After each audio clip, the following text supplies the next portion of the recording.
ಅಣ್ಣ 2 T shirt ತೋರಿಸ್ತೀರಾ? ಹಾ madam ತೋರಿಸ್ತೀನಿ. ನೀನಾ?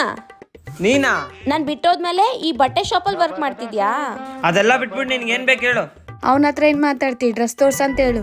2 ಟೀ ಶರ್ಟ್ ತೋರ್ಸು. ಲೇ 2 ಟೀ ಶರ್ಟ್ ಅಂತ ತೋರ್ಸು. ಸರಿ ಅಣ್ಣ.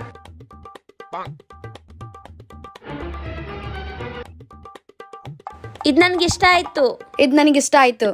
ಸರಿ, ಇದೆರಡು ಸೇರಿ ಪ್ಯಾಕ್ ಮಾಡಿ. ಎಷ್ಟಾಯ್ತು? 2 ಸೇರಿ 3,000. ಇಷ್ಟು ಕಾಸ್ಟ್ಲಿನಾ? ನೋಡಿ, ನಾನು 2 ಟೀ ಶರ್ಟ್ ಸೇರಿ 1,000 ರೂಪಾಯಿ ಕೊಡ್ತೀನಿ. 1,000 ರೂಪಾಯಿನಾ? ಬರಂಗಿಲ್ಲ ಮೇಡಮ್. ಏನ್ ಬೇಡ ಬಿಡಿ. Hello excuse me, ಏನಾಯ್ತ್ಲೆ? 3,000 ರೂಪಾಯಿ ಟಿ ಶರ್ಟ್ ನ 1,000 ರೂಪಾಯಿ ಕೇಳ್ತಿದ್ರಣ್ಣ, ಕೊಡಂಗಿಲ್ಲ ಅಂದೆ. ನೀನಾರ್ಲೆ ಬೇಡನಕ, ಈ ಶಾಪನವ್ರು ನೀನಾ ನಾನಾ? ನೀನೆ. ಆ ಟೀ ಶರ್ಟ್ ತಗೊಂಬಂದಿಲ್ಲಿಡು. ಸರಿ ಅಣ್ಣ. ಅಯ್ಯೋ, ಅವನೆಷ್ಟು ಒಳ್ಳೆಯವನು, ಸುಮ್ಮನೆ ಅವನ್ನ ಬಿಟ್ಬಿಟ್ಟೆ. ಹೇಳಿದ್ರೆ ನಾನು ಹೇಳ್ಬೇಕು. ಬರಂಗಿಲ್ಲ ಹೋಗ್ರಿ.